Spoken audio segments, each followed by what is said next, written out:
So after a brief technical difficulty, because things change, so we were busy talking about this idea of purpose, what's your purpose? Right.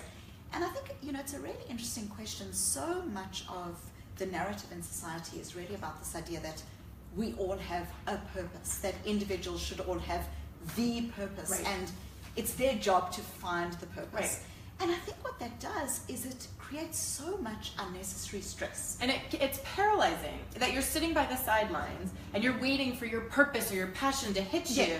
And that's just not how it works. And if I don't find it, it's my fault. It's your fault. It's my fault. Right.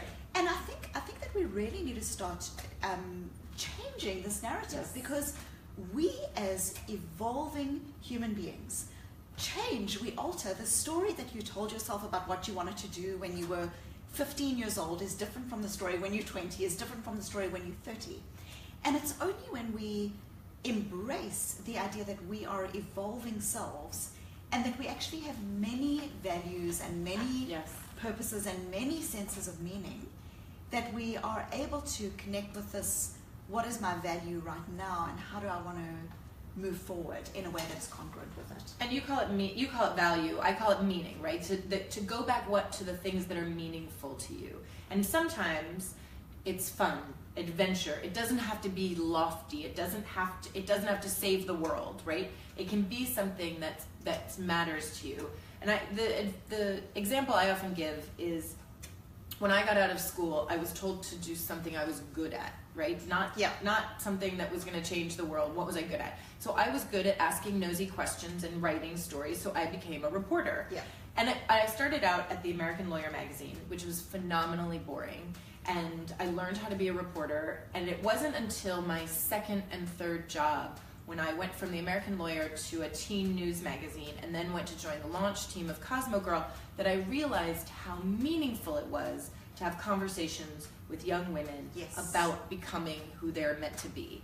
But it didn't hit me one day that this was the thing that was meaningful to me. It was part of a process. I had to have the boring job. I had a side hustle. I want to talk about side hustles yes. with you. I had a side hustle. There were very many steps, and it wasn't even until probably that I was well into my career in magazines for young women that I realized that this was what felt important to me. It made me feel good to be a part of young women's lives. It was something that I had a lot of experience about and expertise in, and that's what's meaningful to me. But it also happens to be fun and adventurous yes. and all of those other important things. To you. And right.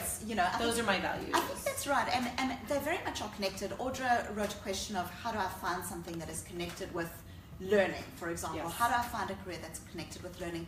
These are really important questions. One of the things I talk about in emotional agility is the idea of social contagion.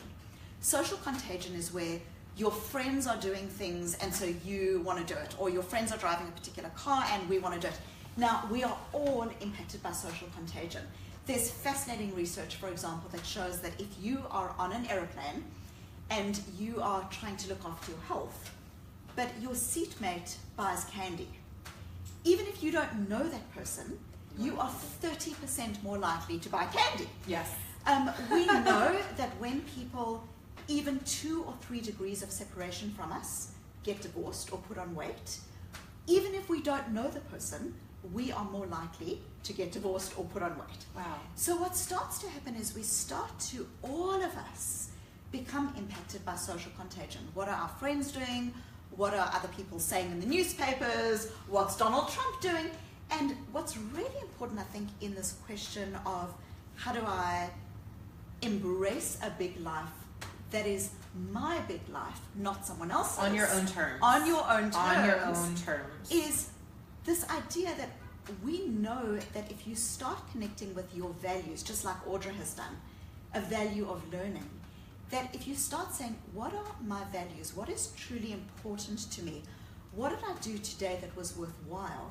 That not only protects you from social contagion, but it allows you to start shaping career choices and career moves that are concordant with those values. But can't the social contagion be good? Yes. Because I talk about, from my point of view, I call it your squad, right? Yeah. You are surrounding yourself with badass babes who see the world the way you do and are devoted to helping you succeed in the world. And not your best friends, because it's your best friends you just want to hang out and be loved and be accepted and to have a great time.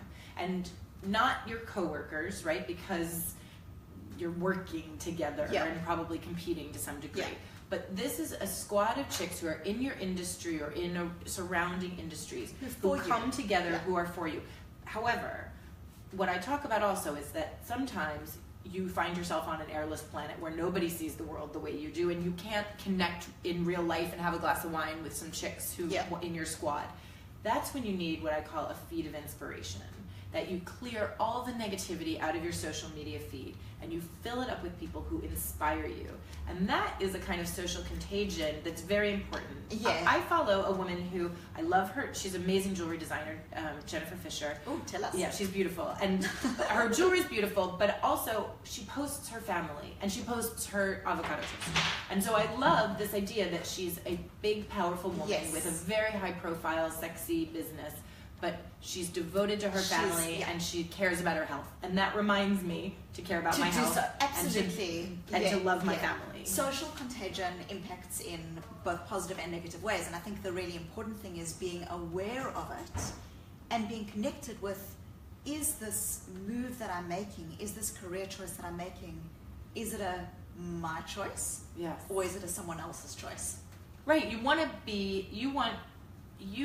to have the people around you who are helping you make great decisions, right? Not just okay decisions and not bringing you down. Another social contagion that I talk about is the dark clouds in the office, right? You never want to be associated with the people who are hanging out. Literally, when I started at 17, there was a group of people who literally hung out by the water cooler. And it's stress contagion. It's stress and social contagion. They were negative, and they were gossiping, and they were bringing me down, and I was just walking by, and like we had to get rid of the dark clouds. We couldn't have that sort of negativity bringing us down, and you don't want to be associated with those dark clouds either, right? That kind of social contagion is bad for you on every level. Well, it's really interesting when you talk about that, this idea of, one of the things that I talk about in emotional agility is how our difficult experiences, when we having them, when they're ours, are very instructive and very important. So even though we live in a very be happy world, we can actually learn from our difficult experiences in very real ways. Our emotions contain signposts to the things that we value. But one of the things that I talk about in emotional agility is often when we're going through difficult experiences, when we're in a workplace that isn't happening for us, or when we're not feeling inspired in our work or in our home situation either, we can often do one of two things. We can either bottle those emotions, where we push them aside, or what we can do is we can brood about our emotions, where we go over and over and over our emotions in our own head. So what's really interesting is what you describe at the water cooler is what we call co-rumination. So it's co-brooding. And the idea behind it is that often, if you are one of those people who is having a big fat moan about things that you don't like at the office, what can happen is you can walk away from that interaction with those individuals feeling much better about those individuals. It's like, oh, I got it off my chest, I had a big fat vent. But what we know from the research is it actually undermines your well-being. It undermines your ability to then set and make changes around your goals effectively. So it's a really interesting thing. It's this idea of how we can contribute to social contagion as well as be recipients of social contagion. So I love in your book this part where you talk about the movie The Babadook, which is the most terrifying movie I have ever seen ever. I want to watch it again, and yet it's terrifying. But how you talk about how this monster that she's battling throughout the movie is really a manifestation of her fears, and rather than kill the monster, crush the monster, which is typical in this kind of movie. Yeah, she tucks it away in the basement and she feeds it, right? And she makes peace with this monster.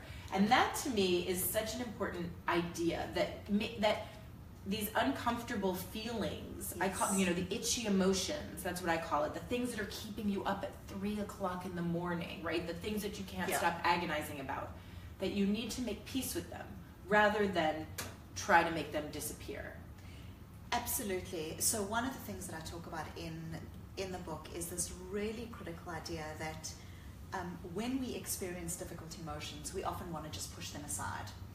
But as I mentioned earlier, those emotions are signposts to things that we care about and things that we value. You know, if your idea was stolen at work and you are angry with your boss or with your coworker, that is a sign that you care about issues of equity and justice. Right. These are values that are important. And so what I describe is this really important way of moving into a space with ourselves where instead of saying, I shouldn't have that feeling, it's a bad feeling, it's a negative feeling, instead what we do is we literally end any struggle that we have with whether we should or shouldn't feel anything by dropping the rope. By dropping the rope. And what I mean by this, and it's connected with the Babadook idea, is that really when we move to a stage of acceptance, this is where I'm at now. These are the things that I'm struggling with now. We know that acceptance, paradoxically, is the prerequisite to change. Oh, I like that. It's only when you recognize what you're stuck with and what you're struggling with and come face to face with it that you are able to start making tweaks, making changes. And for people who are joining us now, we asked at the beginning if you've got any one problem, any one issue that you want us to solve for or talk about, please put that in on the comments, and we're giving a book giveaway. We're giving 3 copies of Ann's book, The Big Life, and 3 copies of my book, Emotional Agility. So any one question that you're solving for. Are there any questions that have come through?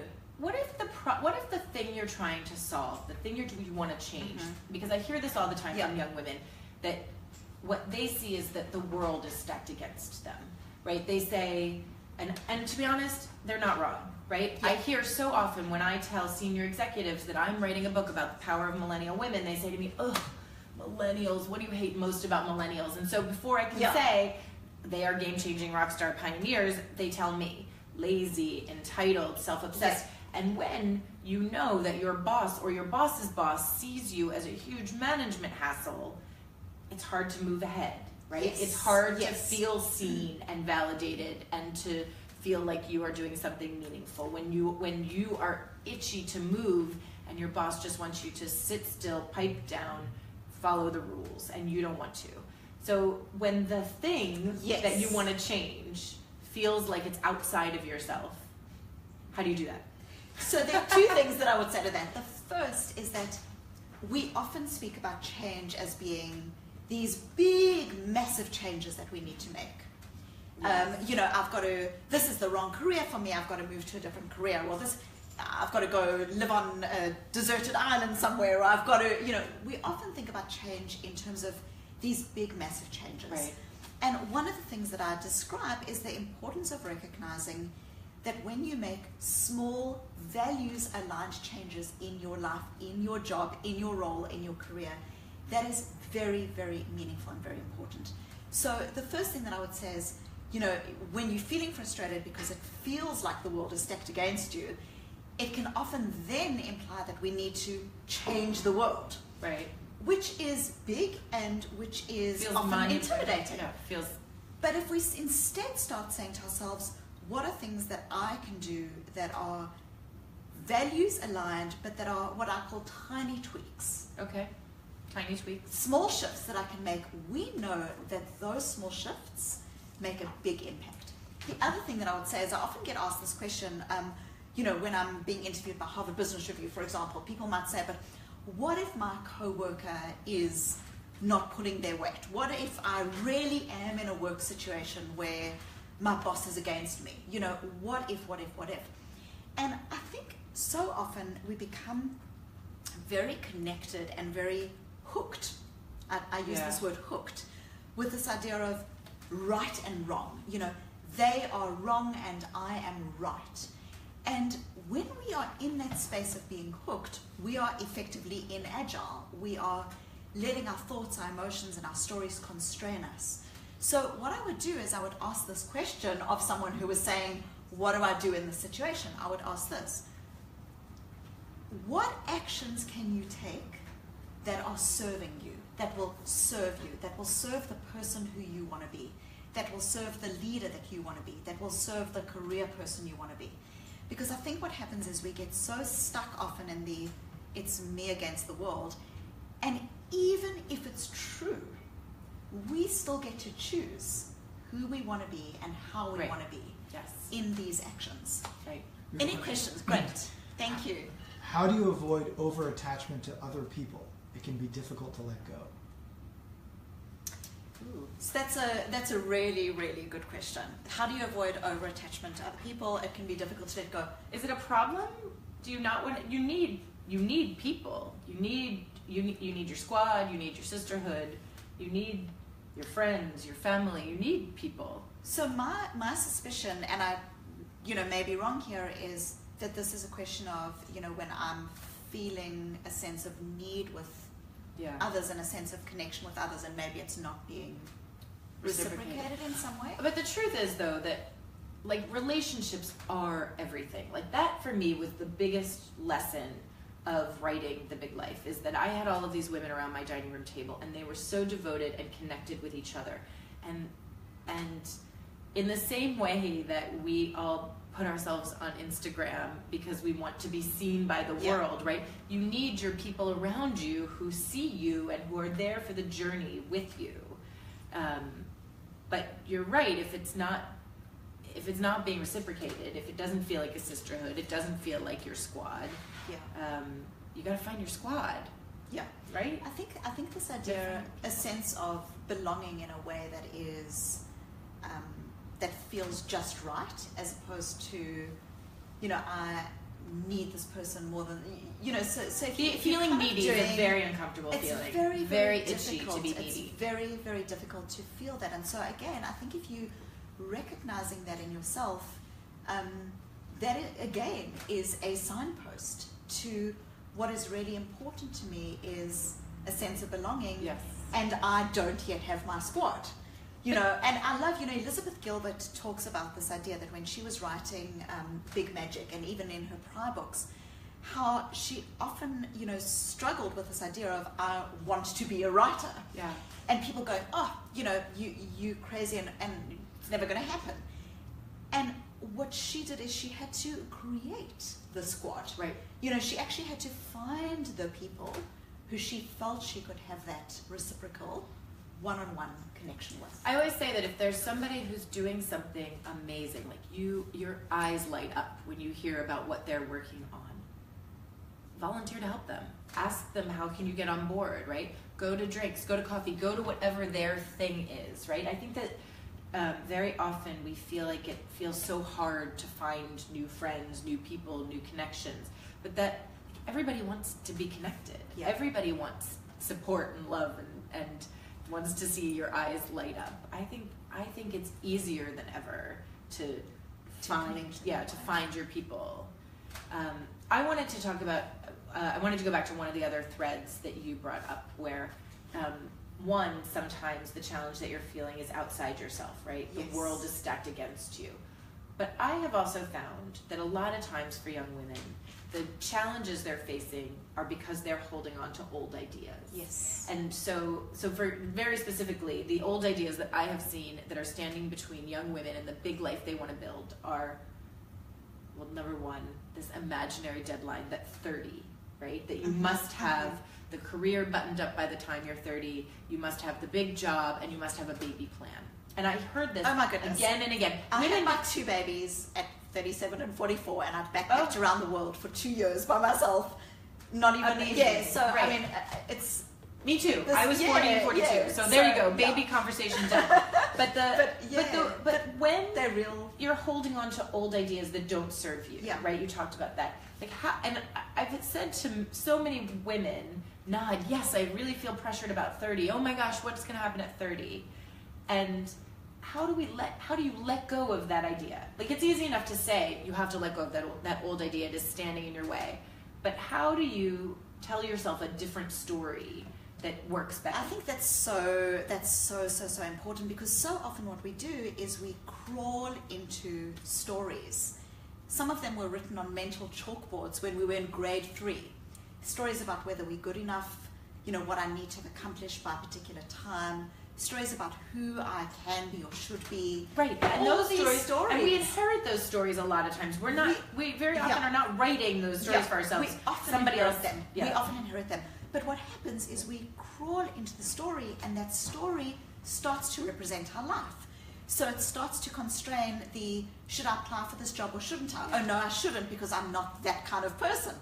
And so these stories start to constrain us. And so a very important aspect about agility is showing up. I talk about this a lot, this idea of showing up to your story. And what I mean by showing up to it is naming that story, labeling that story. Oh, that's my I'll never be good enough story. Or that's my, when we can show up to our story, name it, label it, see it for what it is. Again, acceptance is a prerequisite to change. Yeah. It is so critical. So when we do that, we start freeing ourselves. And also, I think a really important aspect of this is self-compassion. Because we live in a world that would have us believe that we are in a never-ending Iron Man or Iron Woman marathon. And so if I haven't done such and such by the age of 30, it means I've failed.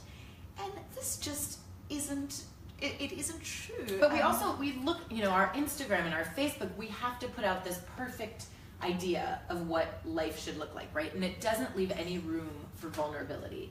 It doesn't leave any room for those quiet moments or those dark nights of the soul that are inevitable. Yeah. And if you feel very isolated, right? If you are struggling, you feel, because you don't see it. We don't see the struggle. That's absolutely one of the things that I spoke about in my book is, and this is a very different description, but a lot of people in their own way will have experienced this, is I described how when I was 16 years old, my father was diagnosed with terminal cancer.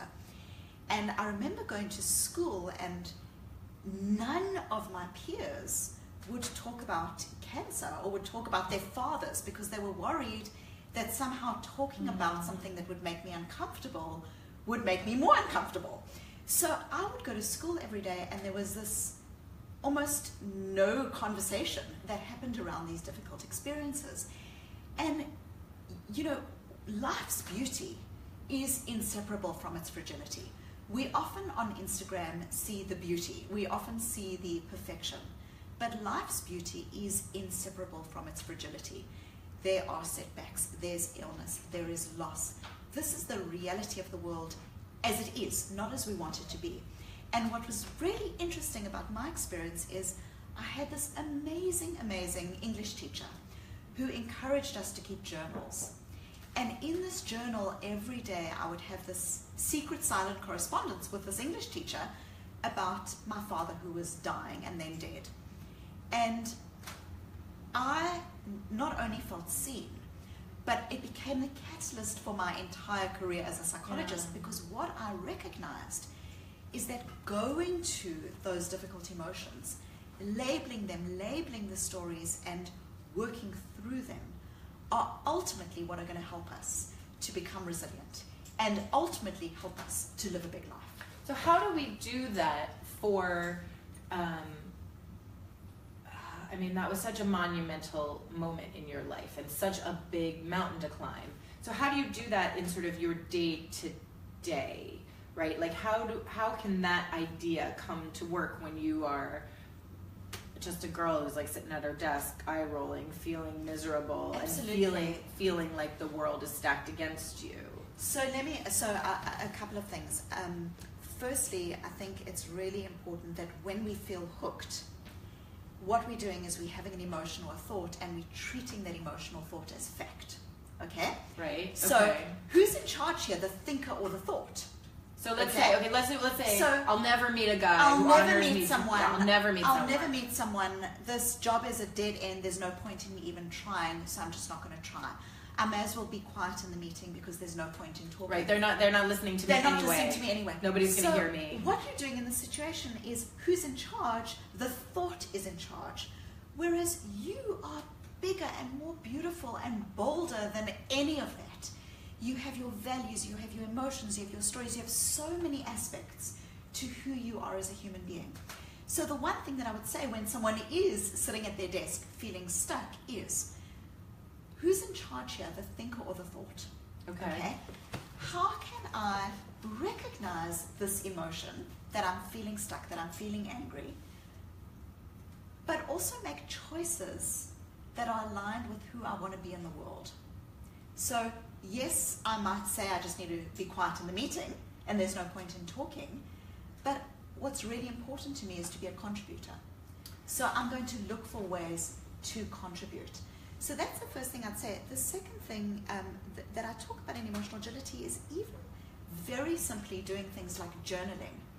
I had an article in New York Magazine recently on the power of journaling. Because it's a conversation with yourself? It's a conversation with yourself. What it does is it starts to move you out of the space of, oh my goodness, this is this world that I'm in and I'm feeling stuck in it, into a sense of insight, processing, and moving forward. And what we know is that when you start doing this, when you even start doing something as simple as labeling your emotion, instead of saying, I'm stressed, I'm stressed, I'm stressed, there's a world of difference between stress versus anxiety, stress versus fear, stress versus I'm disappointed. Well, I say you have to be accurate labeling. You can start navigating that more effectively. Well, you said earlier that we have put ourselves on an Ironman of achievement, which I don't disagree with. However, I think that if you want to create energy that's going to get you unstuck, you have to say yes to everything. And that yes is going to make a huge mess of your life. And yet, rather than see the mess as something that's pulling you apart and dragging you down, you have to embrace the mess and see it as momentum. Yes. I think it's just a choice that you make, just as you say, rather to see it as draining or see it as inspiring. And I choose to see the mess as aligned. When that yes is values aligned. When it's a when all your stuff goes together rather than a have to goal. Yes. That's when you ultimately land up being able to thrive. Yes. That's values aligned is what I say is all your stuff starts to go together. Yeah. You say it better. I like all your stuff going together though. That makes sense to me. That's amazing. That's great. Okay, we've solved so many problems. I hope we've solved your problems today. So wonderful to be here, and thank you for the comments and the questions. We'll put a couple of links to articles in the comments, and also if anyone's interested, I've got actually an emotional agility quiz that around 50,000 people have taken, and that people really, it gives 10 pages of feedback. So if you're interested in that, I'll post a link to it's on susandavid.com/learn, LEARN, susandavid.com/learn. And you can sign up for the Badass Babes newsletter at AnnShoket.com/badass-babes. Love it. Yeah, good. Good connecting. Great. Thank you. Thank you. Thank you.